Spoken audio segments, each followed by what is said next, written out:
the early call of the milkman, through a day of normal activities, one gets the feeling that this is a community of good neighbors. The kind of a place you'd like to live in, perhaps grow old in. The kind of a place you'd take pride in, that a great many people take pride in. That's my town. What's making it all tick? What's welding it into a going community? Many things, of course. But one of the most essential factors in its growth is communications. Communications provided by the telephone company and designed, among other things, to give my town the means for transacting business, the means for communicating information, for seeking help, for keeping old friends in touch. Yes, communications and the telephone company that provides them are part of every commute in America. The welding force that joins them into a nation of neighborhoods, communicating with each other and with every country of the world. And like my town itself, the telephone company is more than buildings and vehicles, poles and switchboards. It's people. Many people in many places, doing many different jobs. Like the operators who handle telephone calls in my town. Here in the central office, you can feel the pulse of the community.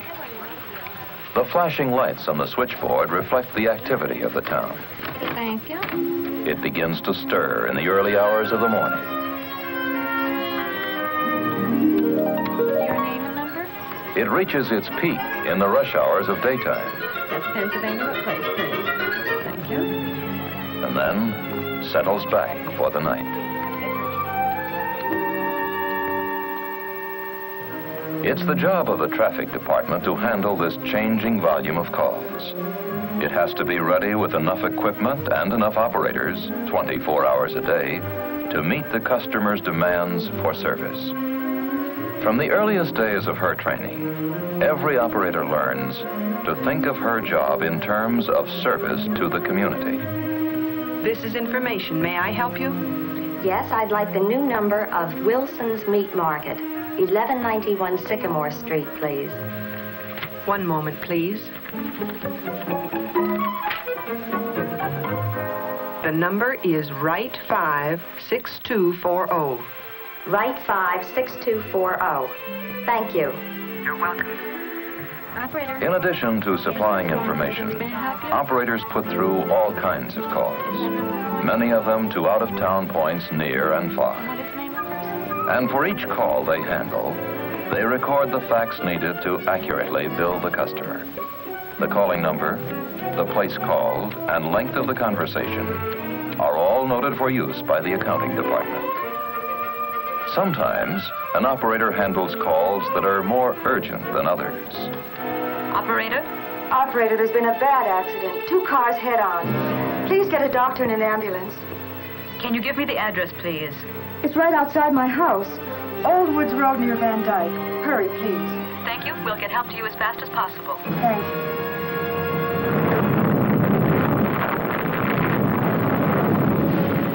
The telephone operator's tradition of staying on the job in times of disaster is well known. It's a responsibility they willingly accept and take pride in.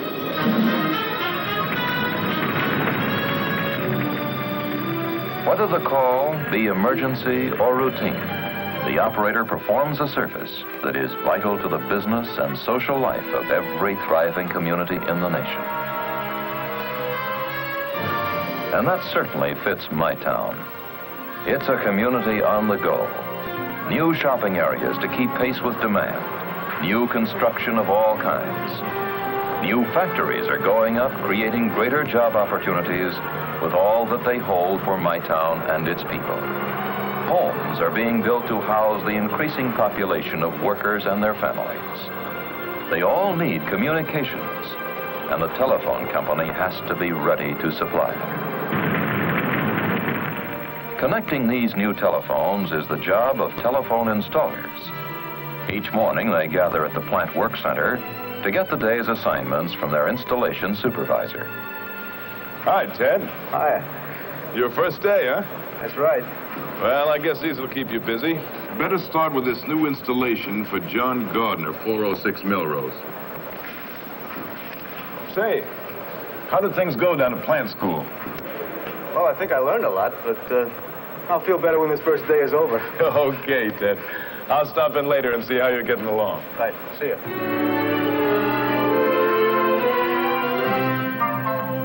Hi. Hi. Is this your house? Yep. Could you tell me something? Sure, if I can.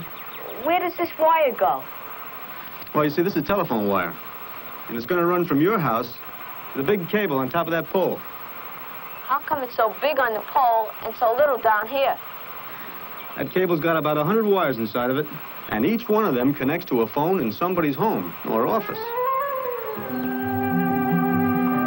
The cable then travels from pole to pole until it reaches our central office, where all the little wires are connected to switching equipment. The switching equipment completes the phone calls automatically, or sends them to the operator. Then your phones will be ready for service. That is, they will be as soon as I hook them up. Well, I'm on my way to the store. So long. So long, son. I'll have them hooked up by the time you get back.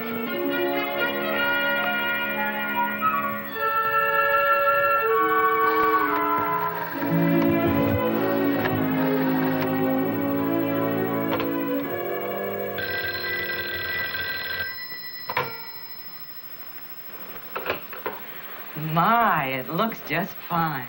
Your phones are ready, Mrs. Gardner. Right now, you can call anywhere in the world if you want to. Good. And here's your new directory. Your name will appear in the next issue. Meantime, people can find you through information. Well, thank you.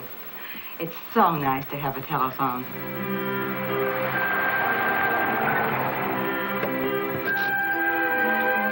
Hi, Ted. Hi.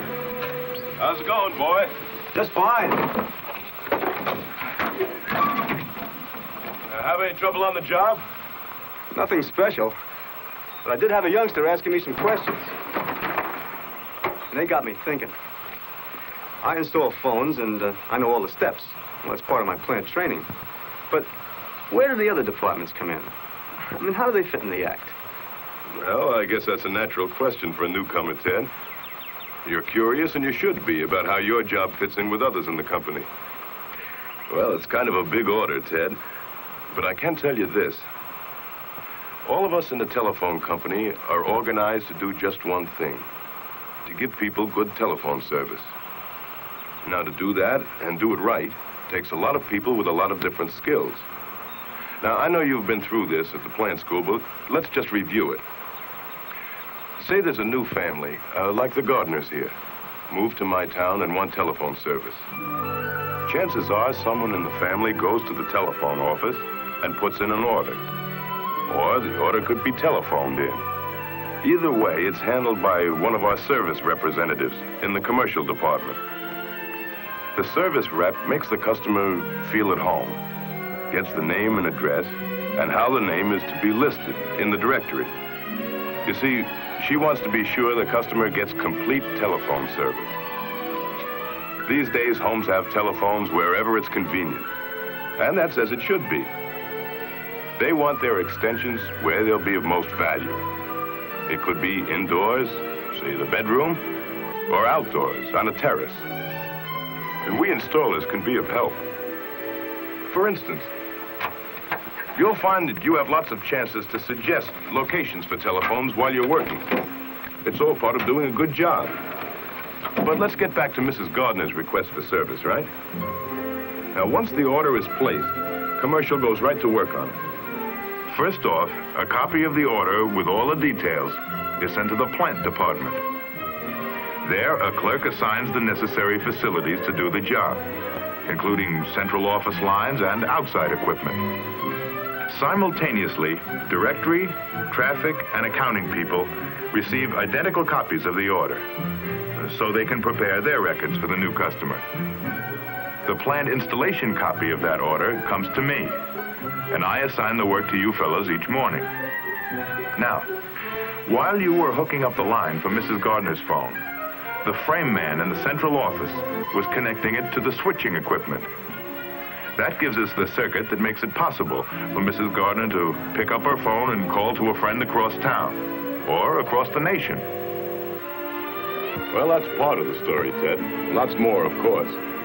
But maybe it's given you some little background on how a few of the departments work together. It sure helps, Jack. But boy, I've got a lot to learn, haven't I? We've all got a lot to learn, Ted.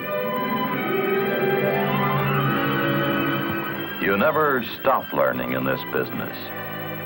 And you understand your own job better when you know how other departments operate. For instance, the commercial department.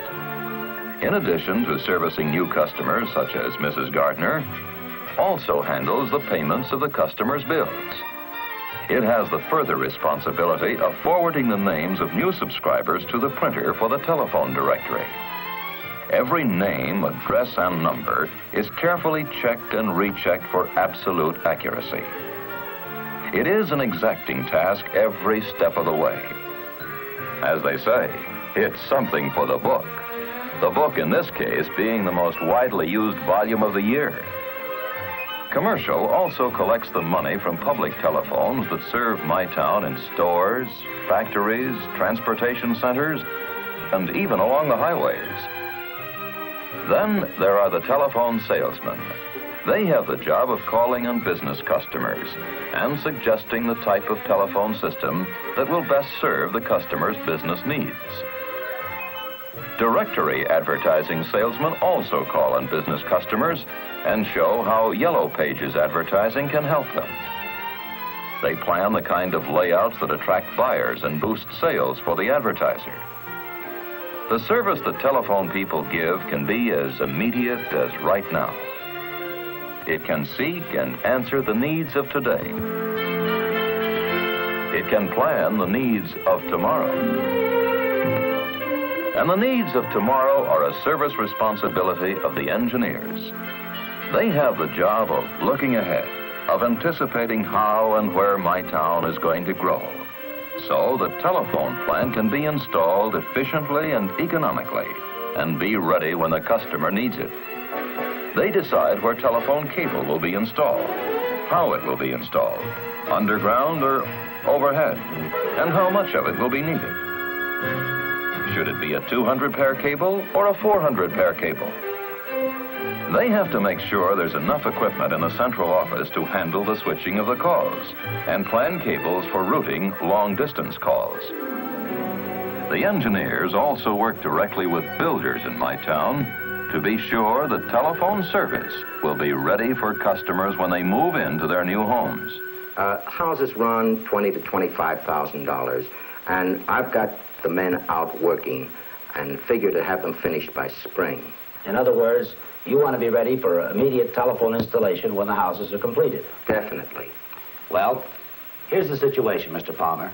We've got enough feeder cable coming up to this area, but we've still got to get our poles and distribution cables in place for wiring to the houses.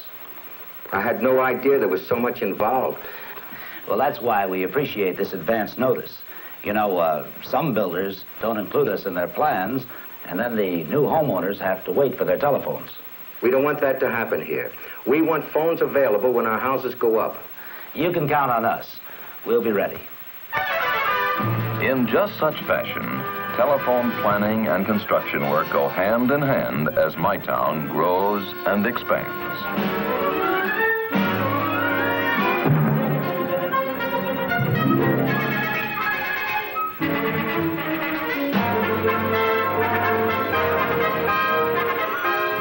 Poles are set.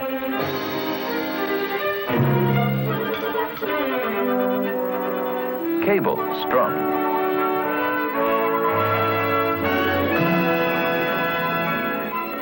Terminals go in. A communication pattern develops that serves the growing needs of my town. And to give my town the top telephone service it needs and expects takes a lot of money. And that's where accounting comes in. It has to keep track of all the money spent and received so that the company may know where it stands financially. All bills and invoices come to accounting for checking. And they keep all the cost records necessary to prepare the company's financial reports. They have charge of the records that document the location, the type, and the size of telephone plant. And here, too, are prepared the paychecks, an event of never-failing interest to every employee of the company. Accounting also prepares and mails the customer's bills. And there's more to that than the mere say-so. An array of data processing equipment handles a customer's bill, from the first step of listing the customer's name and address, through the successive stages of computing the bill and preparing it for mailing.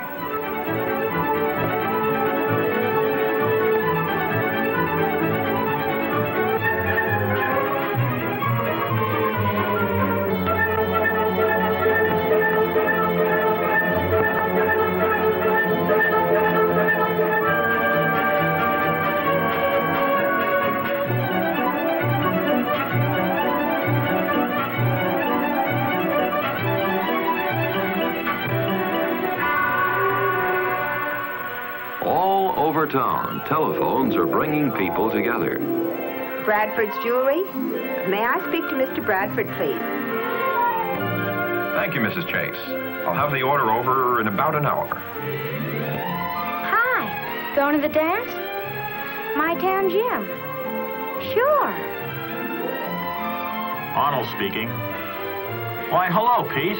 How's things in my town? Things are pretty good in my town. There's a sense of growing prosperity, growing pride, growing happiness. And the telephone company is a grateful participant. Now, we've seen the parts played by the various operating departments, such as traffic, whose operators handle many of the calls. Plant, which installs and maintains the equipment. Engineering, where all the planning and designing are done. Commercial, which is responsible for many customer services. And finally, accounting, where all the financial records are prepared. Working in support of these operating units are the company's staff departments, such as personnel. Personnel helps to develop and train people in all levels of employment. They handle benefit and pension plans, pleasant reminders of earlier days.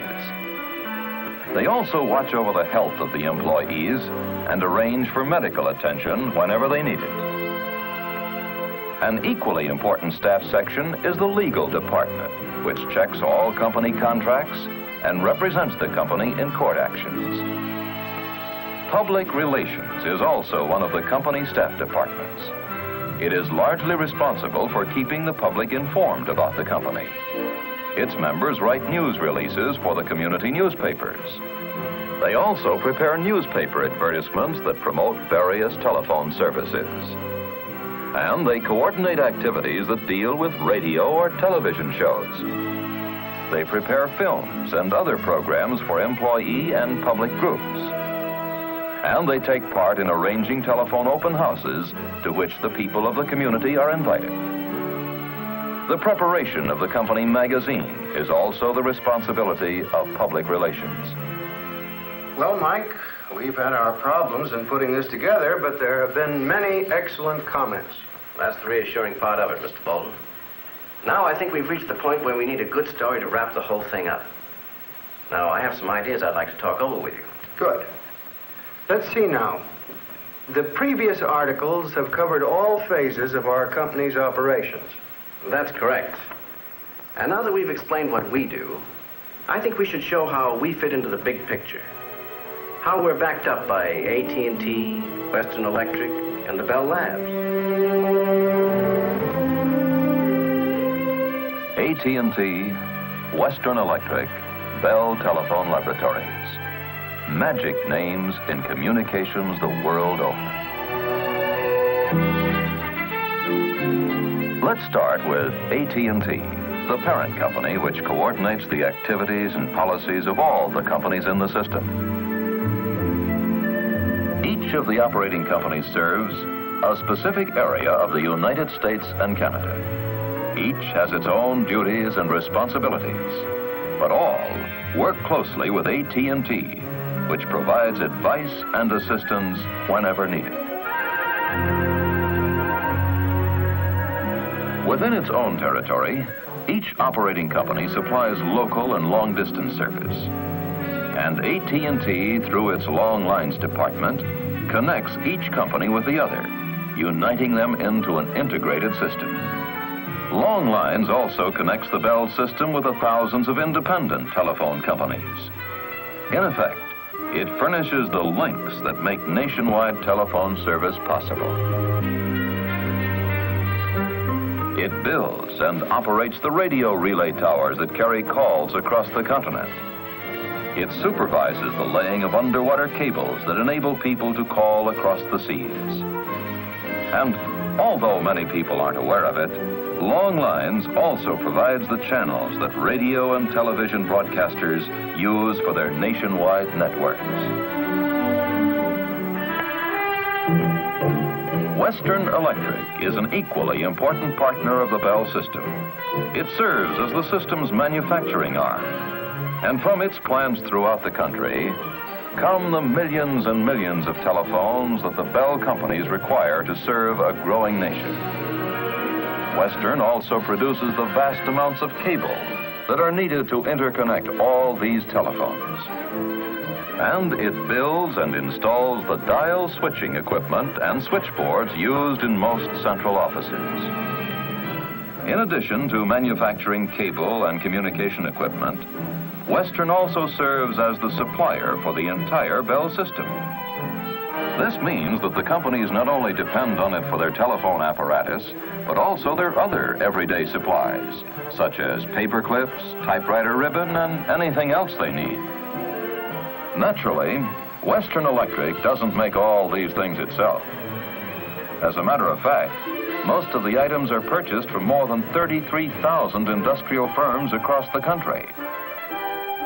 From its warehouses strategically located over the nation, Western Electric is able to rush communications equipment to any stricken area in times of emergency.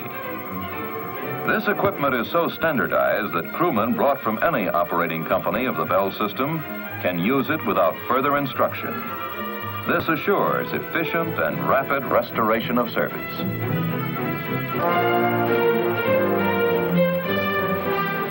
Then there is the extremely important part that both Western Electric and the Bell Telephone Laboratories are playing in building the nation's military defense system. Both have had much to do in the design and construction of such projects as the DEW Line and SAGE, and in the development and manufacture of guided missiles.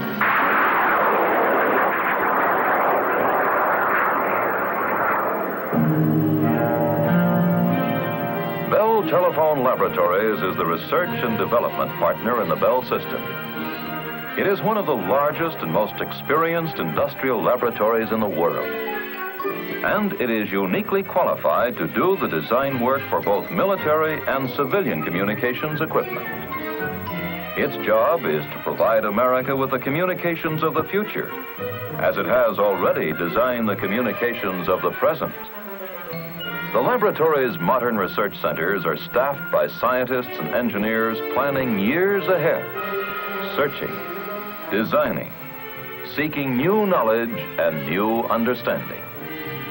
Their aim is to continually develop better tools and equipment to improve telephone service, and to do it in such a way as to assure efficient and economic operation. The achievements of Bell Laboratories researchers are many, ranging through all branches of the communications field. One of their latest advances in telephone progress is leading to new systems of automatically switching telephone calls. These systems are so radical in design that they promise to bring tomorrow's customers a multitude of almost undreamed of services. The tiny device which will make these electronic switching systems possible is the revolutionary transistor. Invented at the laboratories, the transistor brought Bell scientists one of the 2 Nobel Prizes they have won for discoveries in physics. Though it was primarily developed for the betterment of telephone communications, the versatile transistor now appears in a staggering variety of devices and equipment. It has become an important factor in the growth of many new industries, a development that is welcomed by the telephone company. Welcome because it is in the pattern of service that is traditional with every phase of telephone operation. From its very beginning, service has been an inseparable part of the telephone story. As inseparable as the telephone company's long and continuing association with the communities of America. The My Towns everywhere who gave it the opportunity to be of service. They have grown together, these cities and villages of America and their telephone companies. Good friends and good neighbors. They share the responsibilities of good citizenship. Telephone people are proud of those responsibilities, both on the job and as individual citizens, helping their communities in their own ways. They are proud of being part of their town's hopes and joys. Proud of being able to further its communications, whatever the hour. Proud and happy to be of service.